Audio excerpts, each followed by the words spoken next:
Hello, my name is Ashley Lambert, and this is Very Sleepy, a podcast to help you fall asleep.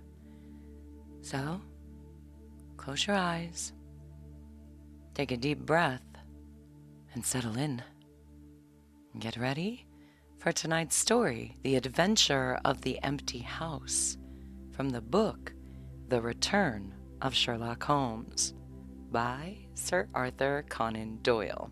I know, I said I was going to do something else, but you know what? I just couldn't help myself. I love Sherlock Holmes, so I figured you would enjoy it as well.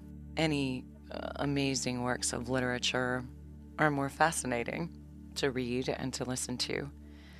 So I hope you enjoy the story. Now, I'm sure everybody's heard of Sherlock Holmes in one way, shape, or form, but maybe don't know a lot about Sir Arthur Conan Doyle. You might not know that he actually struggled to find a publisher. His first work featuring Sherlock Holmes and Dr. Watson was A Study in Scarlet. He wrote it in 3 weeks when he was 27 and was accepted for publication by Ward, Lock and Company on the 20th of November, 1886, which paid Doyle £25, which was equivalent to about $3,000 in today's money, in exchange for all rights to the story. The piece appeared a year later and received good reviews.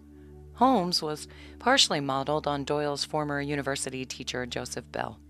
In 1892, in a letter to Bell, Doyle wrote, quote, "It is most certainly to you that I owe Sherlock Holmes, round the center of deduction and inference and observation, which I have heard you so instill. From that, I have tried to build up a man." End quote. And in his 1924 autobiography, he remarked, quote, "It is no wonder that after the study of such a character, I used and amplified his methods, when in later life I tried to build up a scientific detective who solved cases on his own merits and not through the folly of the criminal." End quote. Robert Louis Stevenson was able to recognize the strong similarity between Joseph Bell and Sherlock Holmes. He said, quote, "My compliments on your very ingenious and very interesting adventures of Sherlock Holmes. Can this be my old friend, Joe Bell?" End quote. Other authors sometimes suggest additional influencing factors like Edgar Allan Poe, whose character, C. Auguste Dupin, was mentioned by Holmes in A Study of Scarlet, and not in very good light. Dr. John Watson owes his surname, but not any other obvious characteristics, to a Portsmouth medical colleague of Doyle's, Dr. James Watson. Doyle's attitude toward his most famous creation was ambivalent. In November 1891, he wrote to his mother, quote, "I think of slaying Holmes and winding him up for good and all. He takes my mind from better things." End quote. His mother responded, quote, "You won't, you can't, you mustn't." End quote. In an attempt to deflect publishers' demands for more Holmes stories, he raised his price to a level intended to discourage them, but found that they were willing to pay even the large sums he asked. As a result, he became one of the best-paid authors of his time. In December 1893, to dedicate more time to his historical novels, Doyle had Holmes and Professor Moriarty plunge to their deaths together in the story The Final Problem. Public outcry, however, led him to feature Holmes in the 1901 novel The Hound of the Baskervilles. In 1903, Doyle published his first Holmes short story in 10 years, The Adventure of the Empty House, in which it was explained that only Moriarty had fallen. But since Holmes had other dangerous enemies, he had arranged to make it look as if he too were dead. Holmes was ultimately featured in a total of 56 short stories, the last published in 1927. That story is what we're going to go through tonight. The Adventure of the Empty House, one of the last stories about Sherlock Holmes. The Adventure of the Empty House. It was in the spring of the year 1894 that all London was interested and the fashionable world dismayed by the murder of the Honorable Ronald Adair under most unusual and inexplicable circumstances. The public has already learned those particulars of the crime which came out in the police investigation, but a good deal was suppressed upon that occasion, since the case for the prosecution was so overwhelmingly strong that it was not necessary to bring forward all the facts. Only now, at the end of nearly 10 years, am I allowed to supply those missing links which make up the whole of that remarkable chain.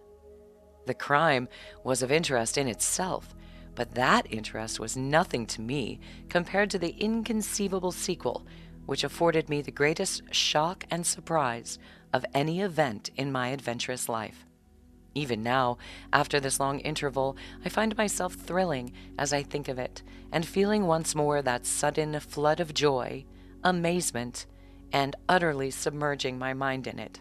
Let me say to that public, which has shown some interest in those glimpses which I have occasionally given them of the thoughts and actions of a very remarkable man, that they are not to blame me if I have not shared my knowledge with them, for I should have considered it my first duty to do so, had I not been barred by a positive prohibition from his own lips, which was only withdrawn upon the 3rd of last month.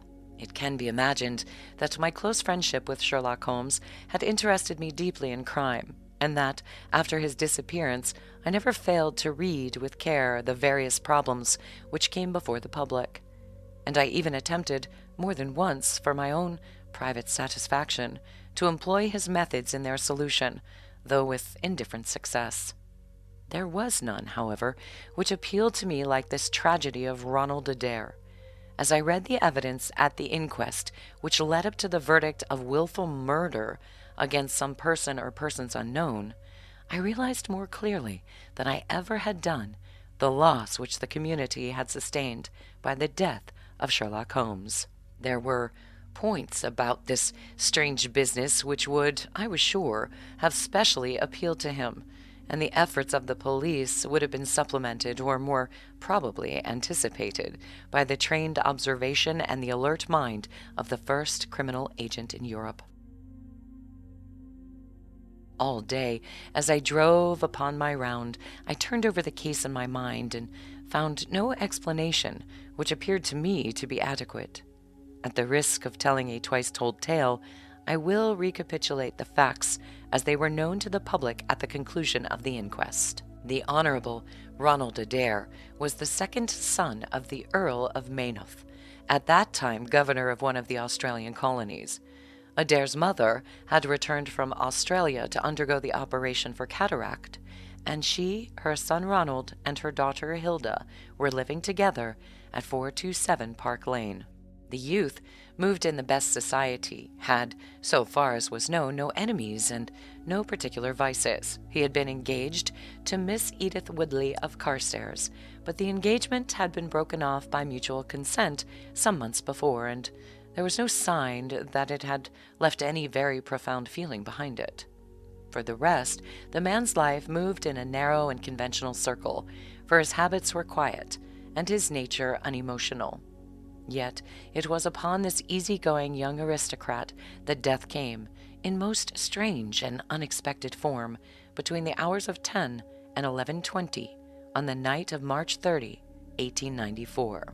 Ronald Adair was fond of cards, playing continually, but never for such stakes as would hurt him. He was a member of the Baldwin, the Cavendish, and the Bagatelle card clubs. It was shown that, after dinner on the day of his death, he had played a rubber of whist at the latter club. He had also played there in the afternoon. The evidence of those who had played with them, Mr. Murray, Sir John Hardy, and Colonel Moran, showed that the game was whist, and that there was a fairly equal fall of the cards. Adair might have lost £5, but not more. His fortune was a considerable one, and such a loss could not affect in any way. He had played nearly every day at one club or other, but he was a cautious player and usually rose a winner. It came out in evidence that, in partnership with Colonel Moran, he had actually won as much as £420 in a sitting some weeks before, from Godfrey Milner and Lord Balmoral. So much for his recent history as it came out at the inquest. On the evening of the crime, he returned from the club exactly at 10. His mother and sister were out spending the evening with a relation.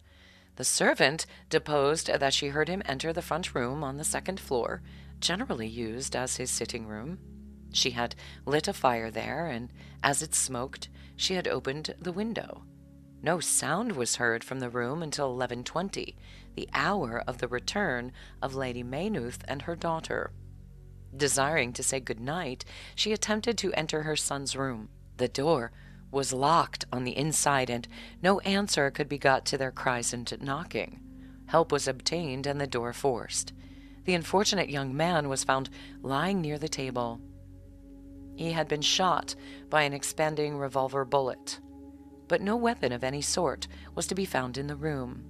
On the table lay 2 banknotes for £10 each and £17 10 in silver and gold, the money arranged in little piles of varying amount.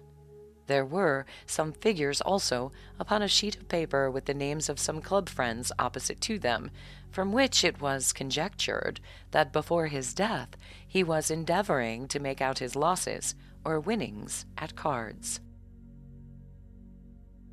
A minute examination of the circumstances served only to make the case more complex. In the first place, no reason could be given why the young man should have fastened the door upon the inside. There was the possibility that the murderer had done this and had afterwards escaped by the window. The drop was at least 20 feet, however, and a bed of crocuses in full bloom lay beneath.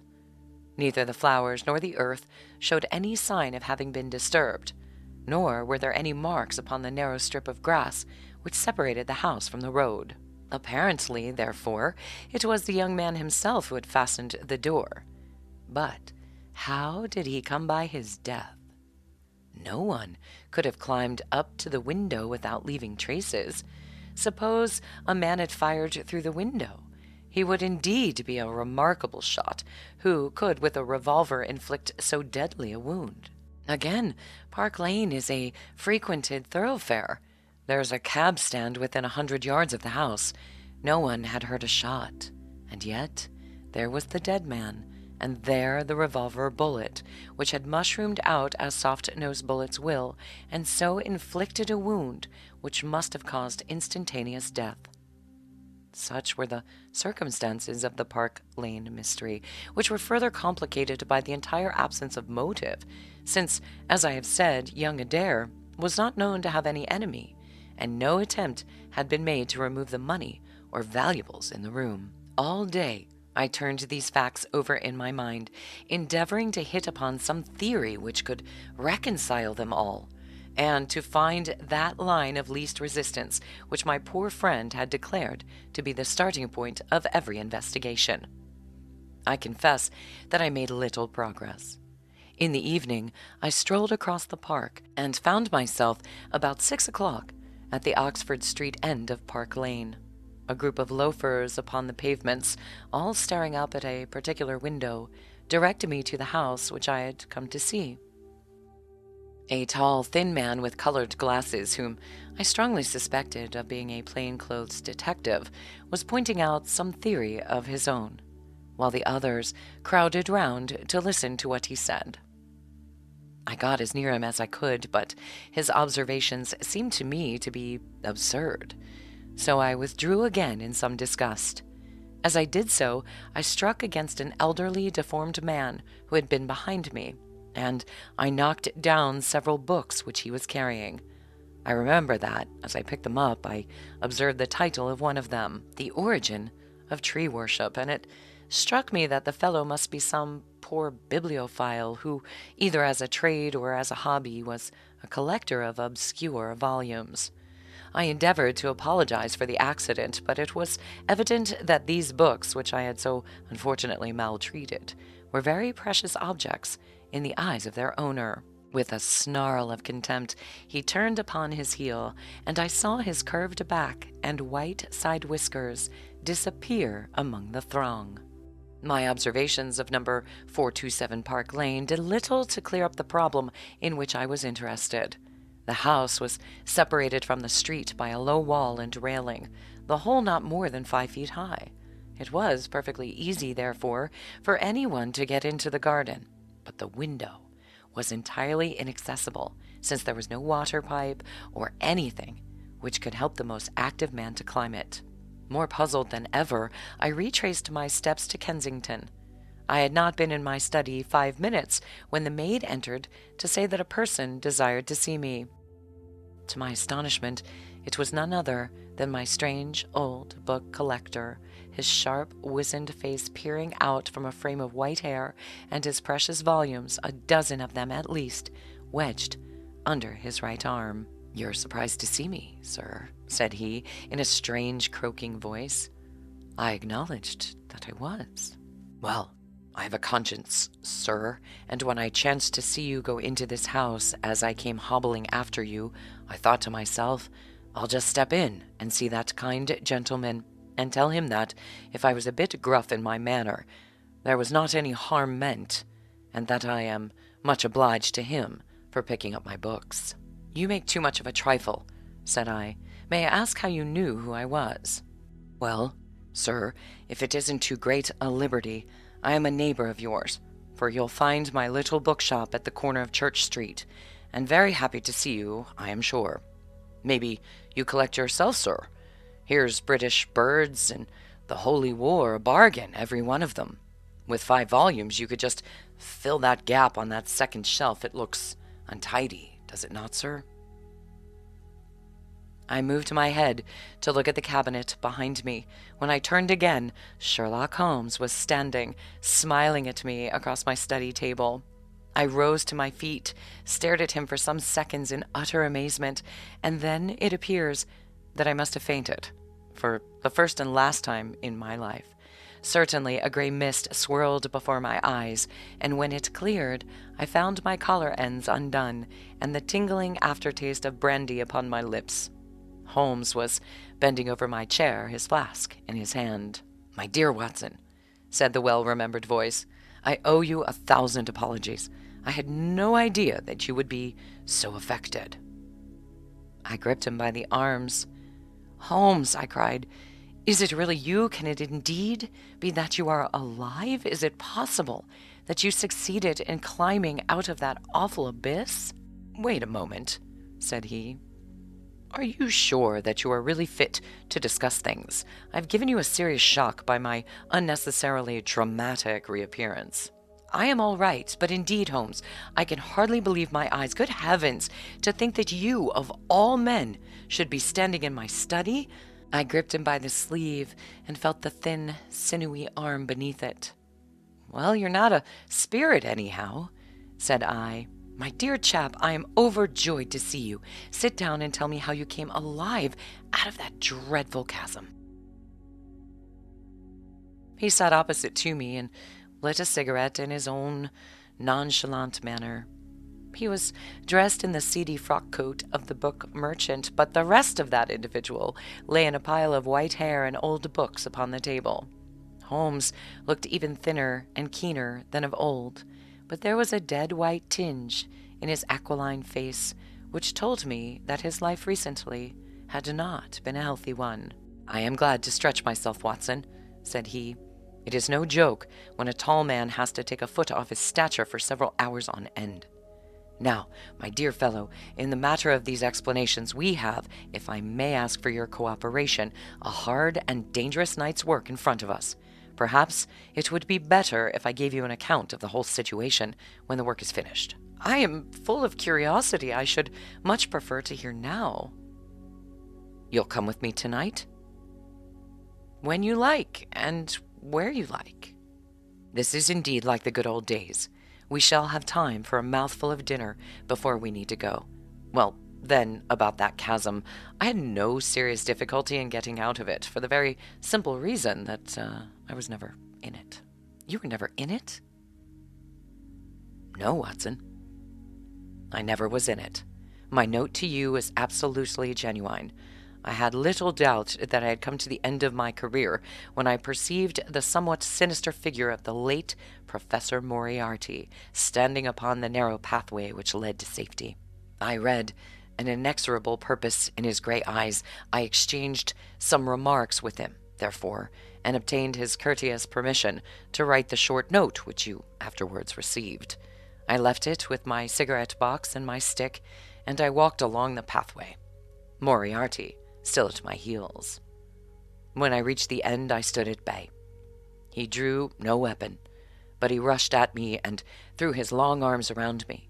He knew that his own game was up, and was only anxious to revenge himself upon me. We tottered together upon the brink of the fall. I have some knowledge, however, of the Japanese system of wrestling, which has more than once been very useful to me. I slipped through his grip, and he, with a horrible scream, kicked madly for a few seconds and clawed the air with both his hands. But for all his efforts, he could not get his balance, and over he went. With my face over the brink, I saw him fall for a long way. Then he struck a rock, bounded off, and splashed into the water. I listened with amazement to his explanation, which Holmes delivered between the puffs of his cigarette. "But the tracks!" I cried. "I saw with my own eyes that 2 went down that path, and none returned." It came about in this way. The instant that the professor had disappeared, it struck me what really extraordinarily lucky chance fate had placed in my way. I knew that Moriarty was not the only man who had sworn my death. There were at least 3 others whose desire for vengeance upon me would only be increased by the death of their leader. They were all most dangerous men.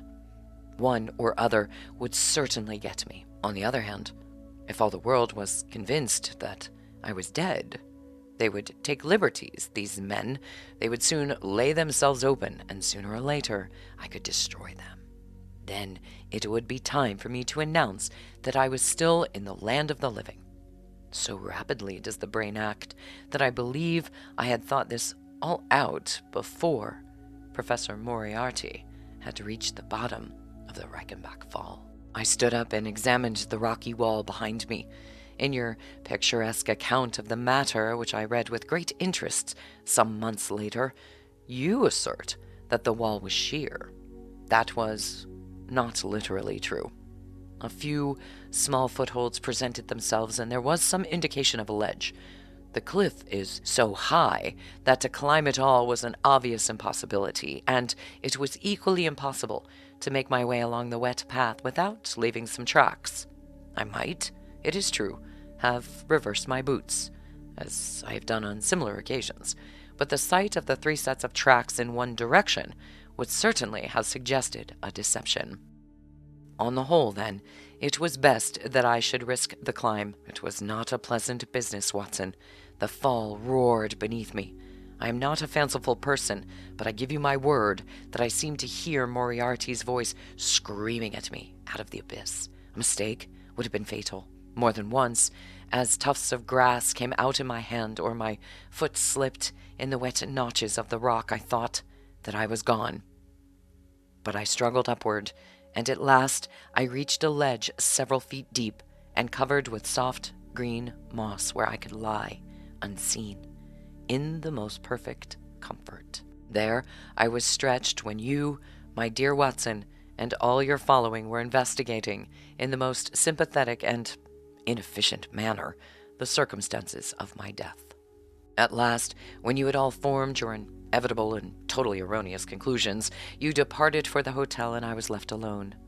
I had imagined that I had reached the end of my adventures, but a very unexpected occurrence showed me that there were surprises still in store for me. A huge rock, falling from above, boomed past me, struck the path, and bounded over into the chasm. For an instant, I thought that it was an accident, but a moment later, looking up, I saw a man's head against the darkening sky, and another stone struck the very ledge upon which I was stretched, within a foot of my head. Of course, the meaning of this was obvious. Moriarty had not been alone. A confederate, and even that one glance had told me how dangerous a man that confederate was, had kept guard while the professor had attacked me. From a distance, unseen by me, he had been a witness of his friend's death and of my escape. He had waited and then making his way round to the top of the cliff, he had endeavored to succeed where his comrade had failed. I did not take long to think about it, Watson. Again, I saw that grim face look over the cliff, and I knew that it was the precursor of another stone. I scrambled down onto the path. I don't think I could have done it in cold blood. It was 100 times more difficult than getting up. But I had no time to think of the danger, for another stone sang past me as I hung by my hands from the edge of the ledge. Halfway down I slipped, but I landed, torn and bleeding, upon the path. I took to my heels, did 10 miles over the mountains in the darkness, and a week later I found myself in Florence, with the certainty that no one in the world knew what had become of me. I had only one confidant, my brother, Mycroft. I owe you many apologies, my dear Watson, but it was all important that it should be thought I was dead, and it is quite certain that you would have not written so convincing an account of my unhappy end had you yourself not thought that it was true. Several times during the last 3 years I have taken up my pen to write to you, but I always feared lest your affectionate regard for me should tempt you to some indiscretion that would betray my secret. For that reason, I turned away from you this evening when you upset my books, for I was in danger at the time, and any show of surprise and emotion upon your part might have drawn attention to my identity and led to the most deplorable and irreparable results. As to Mycroft, I had to confide in him in order to obtain the money which I needed. The course of events in London did not run so well as I had hoped, for the trial of the Moriarty gang left 2 of its most dangerous members, my own most vindictive enemies, at liberty. I traveled for 2 years in Tibet, therefore, and amused myself by spending some days with the head lama. You may have read of the remarkable explorations of a Norwegian named Sigerson, but I am sure that it never occurred to you that you were receiving news of your friend. I then passed through Persia, looking in at Mecca, and paid a short but interesting visit to the Khalifa, and the results of which I have communicated to the Foreign Office. Returning to France, I spent some months in a research into the coal tar derivatives, which I conducted in a laboratory at Montpellier in the south of France.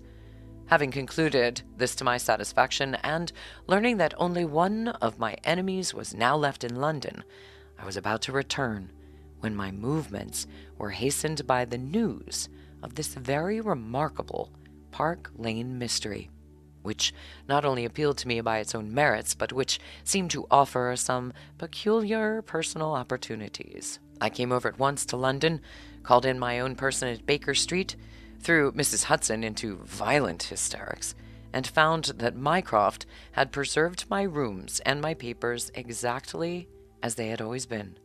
So it was, my dear Watson, that at 2 o'clock today I found myself in my old armchair in my own old room, and only wishing that I could have seen my old friend Watson in the other chair, which he has so often adorned. Such was the remarkable narrative to which I listened on that April evening, a narrative would have been utterly incredible to me had it not been confirmed by the actual sight of the tall, spare figure and the keen, eager face which I had never thought to see again. In some manner, he had learned of my own sad bereavement, and his sympathy was shown in his manner rather than in his words. "Work is the best antidote to sorrow, my dear Watson," said he. "And I have a piece of work for us both tonight, which, if we can bring it to a successful conclusion, will in itself justify a man's life on this planet." In vain I begged him to tell me more. "You will hear and see enough before morning," he answered. "We have 3 years of the past to discuss. Let that suffice until 9:30, when we start upon the notable adventure of the empty house."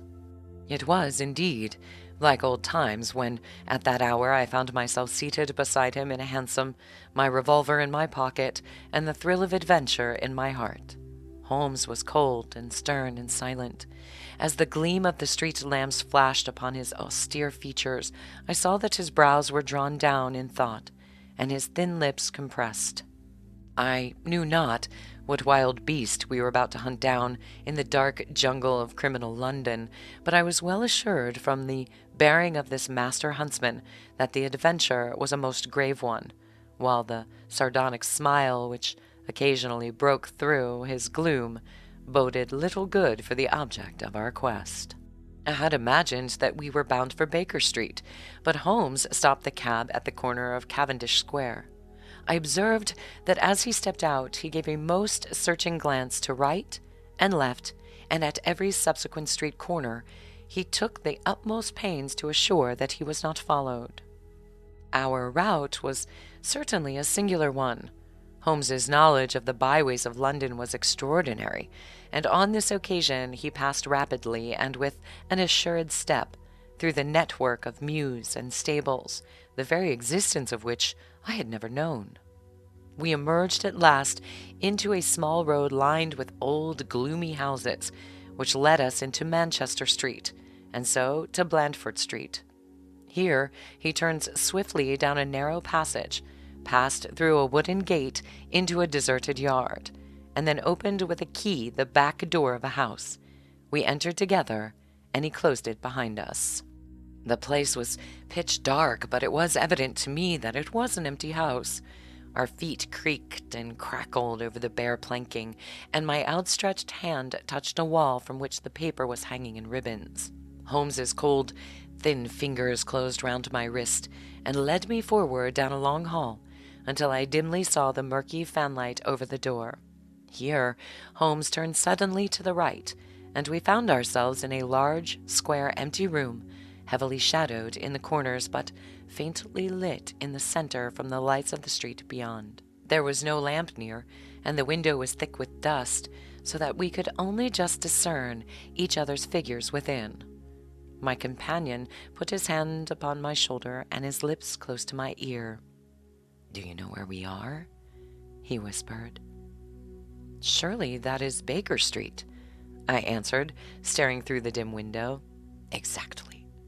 We are in Camden House, which stands opposite to our own old quarters." "But why are we here?" "Because it commands so excellent a view of that picturesque pile. Might I trouble you, my dear Watson, to draw a little nearer to the window, taking every precaution not to show yourself, and then to look up at our old rooms, the starting point of so many of your little fairy tales. We will see if my 3 years of absence have entirely taken away my power to surprise you." I crept forward and looked across at the familiar window. As my eyes fell upon it, I gave a gasp and a cry of amazement. The blind was down, and a strong light was burning in the room.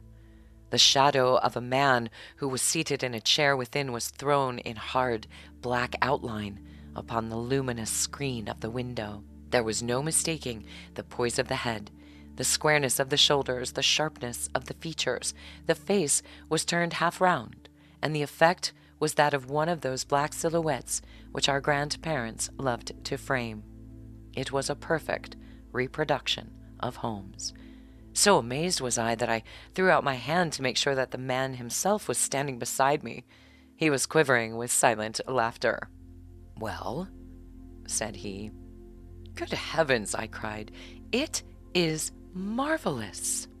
"I trust that age doth not wither, nor custom stale my infinite variety," said he, and I recognized in his voice the joy and pride which the artist takes in his own creation. "It really is rather like me, is it not?" "I should be prepared to swear that it was you." "The credit of the execution is due to Monsieur Oscar Mornier of Grenoble, who spent some days in doing the molding. It is a bust in wax. The rest I arranged myself during my visit to Baker Street this afternoon." "But why?" "Because, my dear Watson, I had the strongest possible reason for wishing certain people to think that I was there, when I was really elsewhere." "And you thought the rooms were being watched?" "I knew that they were being watched." "By whom?" By my old enemies, Watson, by the charming society whose leader lies in the Reichenbach Fall. You must remember that they knew, and only they knew, that I was still alive. Sooner or later, they believed that I should come back to my rooms. They watched them continuously, and this morning, they saw me arrive. Well, how do you know? Because I recognized their sentinel when I glanced out of my window. He is a harmless enough fellow, Parker by name, a garroter by trade, and a remarkable performer upon the harp. I care nothing for him. But I cared a great deal for the much more formidable person who was behind him, the bosom friend of Moriarty, the man who dropped the rocks over the cliff, the most cunning and dangerous criminal in London. That is the man who is after me tonight, Watson, and that is the man who is quite unaware that we are after him. My friend's plans were gradually revealing themselves from this convenient retreat. The watchers were being watched and the trackers tracked. That angular shadow up yonder was the bait, and we were the hunters. In silence, we stood together in the darkness and watched the hurrying figures who passed and repassed in front of us. Holmes was silent and motionless, but I could tell that he was keenly alert, and that his eyes were fixed intently upon the stream of passers-by. It was a bleak and boisterous night, and the wind whistled shrilly down the long street. Many people were moving to and fro, and most of them muffled in their coats and cravats. Once or twice it seemed to me that I had seen the same figure before, and I especially noticed two men who appeared to be sheltering themselves from the wind in the doorway of a house some distance up the street. I tried to draw my companion's attention to them, but he gave a little shake of impatience and continued to stare into the street. More than once he fidgeted with his feet and tapped rapidly with his fingers upon the wall. It was evident to me that he had become uneasy, and that his plans were not working out altogether as he had hoped. At last, as midnight approached and the street gradually cleared, he paced up and down the room in uncontrollable agitation. I was about to make some remark to him when I raised my eyes to the lighted window and again experienced almost a great surprise as before. I clutched Holmes's arm and pointed upward. "The shadow is moved!" I cried. It was indeed no longer the profile, but the back, which was turned towards us. 3 years had certainly not smoothed the asperities of his temper or his impatience with a less active intelligence than his own. "Of course it is moved," said he. "Am I such a farcical bungler, Watson, that I should erect an obvious dummy and expect that some of the sharpest men in Europe would be deceived by it? We have been in this room 2 hours, and Mrs. Hudson had made some changes in that figure 8 times, or once in every quarter of an hour. She works it from the front, so that her shadow may never be seen." He drew in his breath with a shrill, excited intake. In the dim light, I saw his head thrown forward, his whole attitude rigid with attention. Outside, the street was absolutely deserted. Those 2 men might still be crouching in the doorway, but I could no longer see them. All was still and dark, save only that brilliant yellow screen in front of us with the black figure outlined upon its center. Again, in the utter silence, I heard that thin note which spoke of intense, suppressed excitement. An instant later, he pulled me back into the blackest corner of the room, and I felt his warning hand upon my lips. The fingers which clutched me were quivering. Never had I known my friend more moved, and yet the dark street still stretched lonely and motionless before us. But suddenly I was aware of that which his keener senses had already distinguished.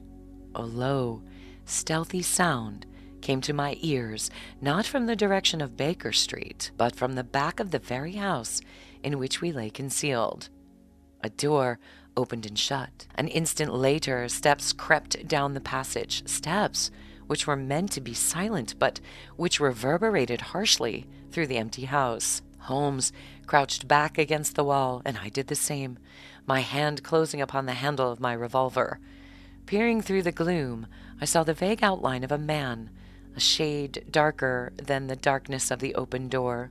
He stood for an instant, and then he crept forward, crouching, menacing, into the room.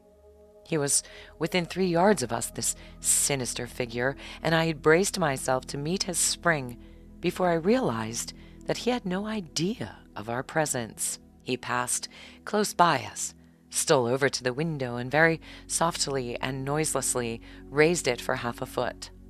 As he sank to the level of this opening, the light on the street, no longer dimmed by the dusty glass, fell full upon his face. The man seemed to be beside himself with excitement.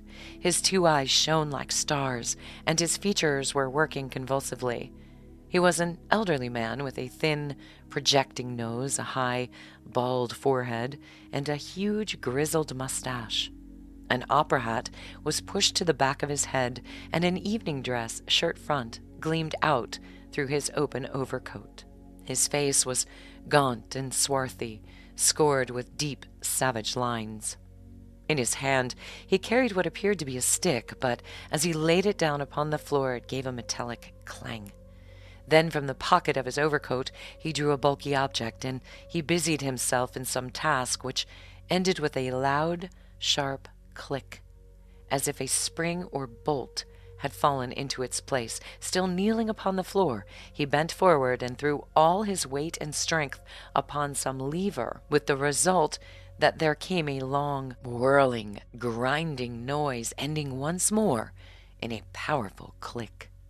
He straightened himself up then, and saw that which he held in his hand was a sort of gun with a curiously misshapen butt. He opened it at the breech, put something in, and snapped the breech lock. Then, crouching down, he rested the end of the barrel over the ledge of the open window, and I saw his long mustache droop over the stock, and his eye gleam as it peered along the sights. I heard a little sigh of satisfaction as he cuddled the butt into his shoulder, and saw that amazing target, the man on the yellow ground, standing clear at the end of his foresight. For an instant he was rigid and motionless. Then his finger tightened on the trigger. There was a strange, loud whiz, and a long, silvery tinkle of broken glass. At that instant, Holmes sprang like a tiger onto the marksman's back and hurled him flat upon his face. He was up again in a moment, and with convulsive strength he seized Holmes by the throat, but I struck him upon the head with the butt of my revolver, and he dropped again upon the floor. I fell upon him, and as I held him, my comrade blew a shrill call upon a whistle. There was the clatter of running feet upon the pavement, and 2 policemen in uniform, with 1 plain-clothes detective, rushed through the front entrance and into the room. "That you, Lestrade?" said Holmes. "Yes, sir, Mr. Holmes. I took the job myself. It's good to see you back in London, sir." "I think you want a little unofficial help. 3 undetected murders in 1 year won't do, Lestrade. But you handled the Moseley mystery with less than your usual. That's to say, you handled it fairly well." We had all risen to our feet, our prisoner breathing hard, with a stalwart constable on each side of him. Already a few loiterers had begun to collect in the street. Holmes stepped up to the window, closed it, and dropped the blinds. Lestrade had produced 2 candles, and the policemen had uncovered their lanterns. I was able at last to have a good look at our prisoner. It was a tremendously virile and yet sinister face which was turned towards us, with the brow of a philosopher above and the jaw of a sensualist below. The man must have started with great capacities for either good or for evil, but one could not look upon his cruel blue eyes with their drooping, cynical lids, or upon the fierce, aggressive nose and the threatening, deep-lined brow, without reading nature's plainest danger signals. He took no heed of any of us, but his eyes were fixed upon Holmes's face with an expression in which hatred and amazement were equally blended. "You fiend," he kept on muttering, you clever fiend." "Ah, Colonel," said Holmes, arranging his rumpled collar. "Journeys end in lovers' meetings, as the old play says. I don't think I've had the pleasure of seeing you since you favored me with those attentions, as I lay on the ledge above the Reichenbach Fall." The colonel still stared at my friend like a man in a trance. "You cunning, cunning fiend," was all that he could say. "I have not introduced you yet," said Holmes. "This, gentlemen, is Colonel Sebastian Moran, once of Her Majesty's Indian Army and the best heavy game shot that our Eastern Empire has ever produced." The fierce old man said nothing, but still glared at my companion. With his savage eyes and bristling mustache, he was wonderfully like a tiger himself. "I wonder that my very simple stratagem could have deceived so old a shikari," said Holmes. "It must be very familiar to you. Have you not tethered a young kid under a tree, lain above it with your rifle, and waited for the bait to bring up your tiger? This empty house is my tree, and you are my tiger. You have possibly had other guns in reserve in case there should be several tigers, or the unlikely supposition of your own aim failing you. These," he pointed around, "are my other guns. The parallel is exact." Colonel Moran sprang forward with a snarl of rage, but the constables dragged him back. The fury upon his face was terrible to look at. "I confess that you had one small surprise for me," said Holmes. "I did not anticipate that you would yourself make use of this empty house and this convenient front window. I had imagined you as operating from the street, where my friend Lestrade and his merry men were awaiting you.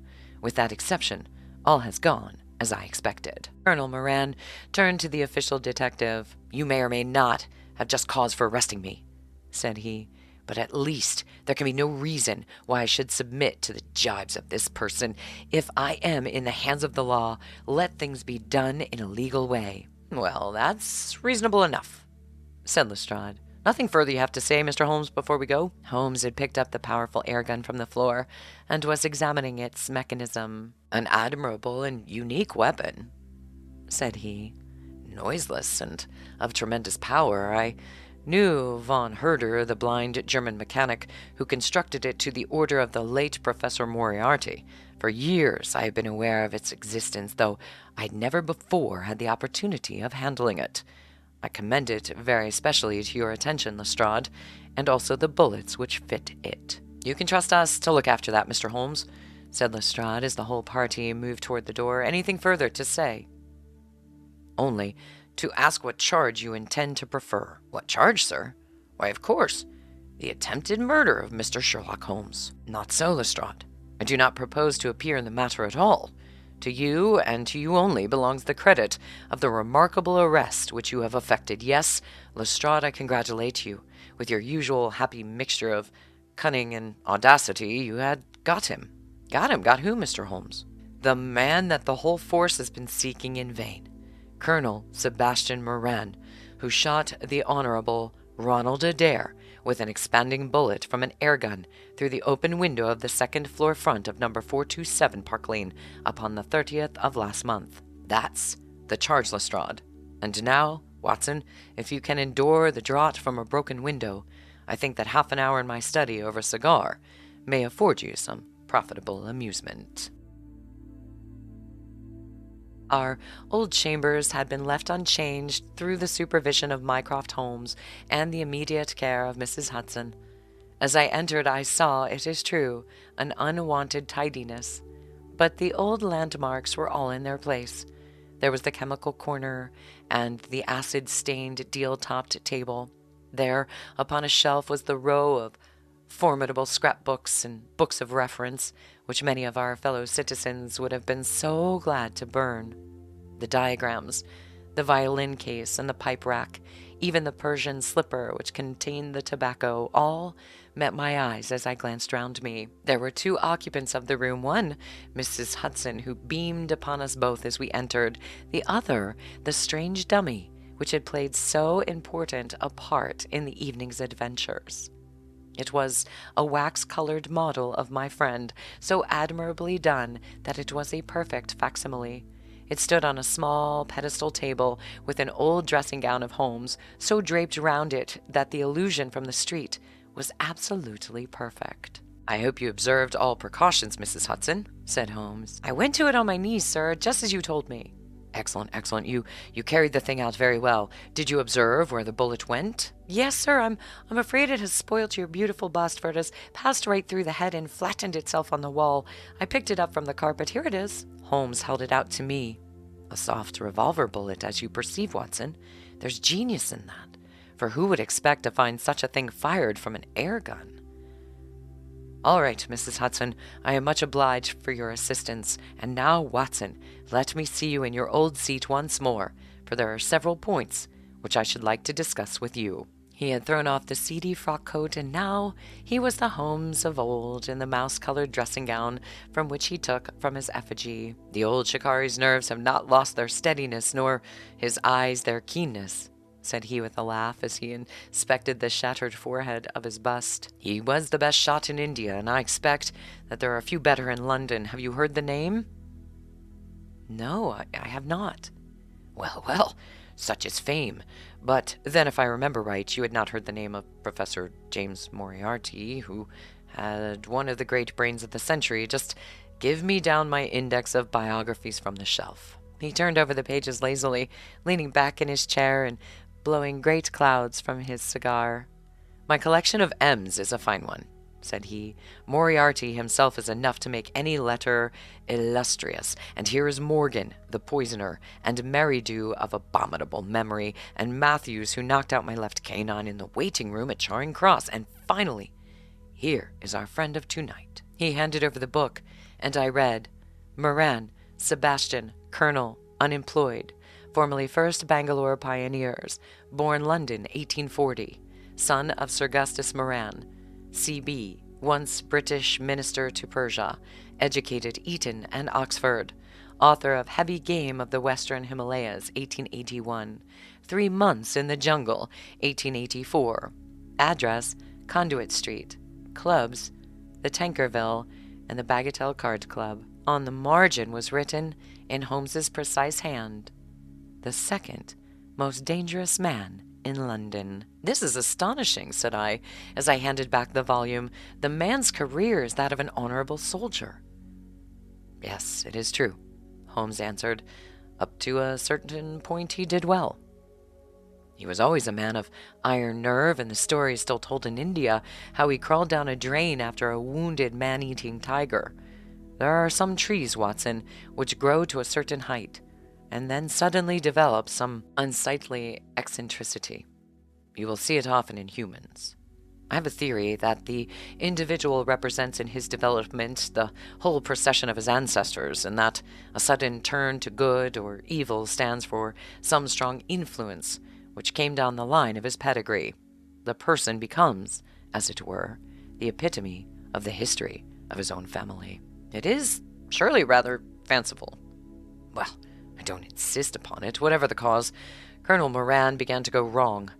Without any open scandal, he still made it to India, and India was too hot to hold him. He retired, came to London, and again acquired an evil name. It was at this time that he was sought out by Professor Moriarty, to whom, for a time, he was chief of staff. Moriarty supplied him liberally with money, and used him only in 1 or 2 very high-class jobs, which no ordinary criminal could have undertaken. You may have some recollection of the death of Mrs. Stewart of Lauder in 1887? No? Well, I'm sure Moran was at the bottom of it, but nothing could be proved. So cleverly was the colonel concealed that, even when the Moriarty gang was broken up, we could not incriminate him. You remember at that date, when I called upon you in your rooms, how I put up the shutters for fear of air guns? No doubt you thought me fanciful. I knew exactly what I was doing, for I knew of the existence of this remarkable gun, and I knew also that one of the best shots in the world would be behind it. When we were in Switzerland, he followed us with Moriarty, and it was undoubtedly he who gave me that 5 evil minutes on the ledge. You may think that I read the papers with some attention during my sojourn in France, on the lookout for any chance of laying him behind the heels. So long as he was free in London, my life would really not have been worth living. Night and day the shadow would have been over me, and sooner or later his chance must have come. What could I do? I could not shoot him at sight, or I shall be myself in the dock. There was no use appealing to a magistrate. They cannot interfere on the strength of what would appear to them to be a wild suspicion, so I could do nothing. But I watched the criminal news, knowing that sooner or later I should get him. Then came the death of this Ronald Adair. My chance had come at last. Knowing what I did, it was not certain that Colonel Moran had done it. He had played cards with the lad. He had followed him home from the club, and he had shot him through the open window. There was no doubt of that. The bullets alone are enough to put his head in a noose. I came over at once. I was seen by the sentinel, who would, I knew, direct the colonel's attention to my presence. He could not fail to connect my sudden return with his crime and to be terribly alarmed. I was sure that he would make an attempt to get me out of the way at once, and would bring round his murderous weapon for that purpose. I left him an excellent mark in the window, and, having warned the police that they might be needed— by the way, Watson, you spotted their presence in that doorway with unerring accuracy— I took up what seemed to me to be a judicious post for observation, never dreaming that he would choose the same spot for his attack. Now, my dear Watson, does anything remain for me to explain? Yes, said I, you have not made it clear what was Colonel Moran's motive in murdering the Honorable Ronald Adair. Ah, my dear Watson, there we come into those realms of conjecture where the most logical mind may be at fault. Each may form his own hypothesis upon the present evidence, and yours is as likely to be correct as mine. You have formed one, then. I think that it is not difficult to explain the facts. It came out in evidence that Colonel Moran and the young Adair had, between them, won a considerable amount of money. Now, Moran undoubtedly played foul. Of that I have been long aware. I believe that on the day of the murder, Adair had discovered that Moran was cheating. Very likely had spoken to him privately, and had threatened to expose him unless he voluntarily resigned his membership of the club, and promised not to play cards again. It is unlikely that a youngster like Adair would at once make a hideous scandal by exposing a well-known gentleman so much older than himself. Probably, he acted as I suggest. The exclusion from his clubs would mean ruin to Moran, who lived by his ill-gotten card gains. He therefore murdered Adair, who at the time was endeavoring to work out how much money he should himself return, since he could not profit by his partner's foul play. He locked the door lest the lady should surprise him, and insist upon knowing what he was doing with these names in coins. Will it pass?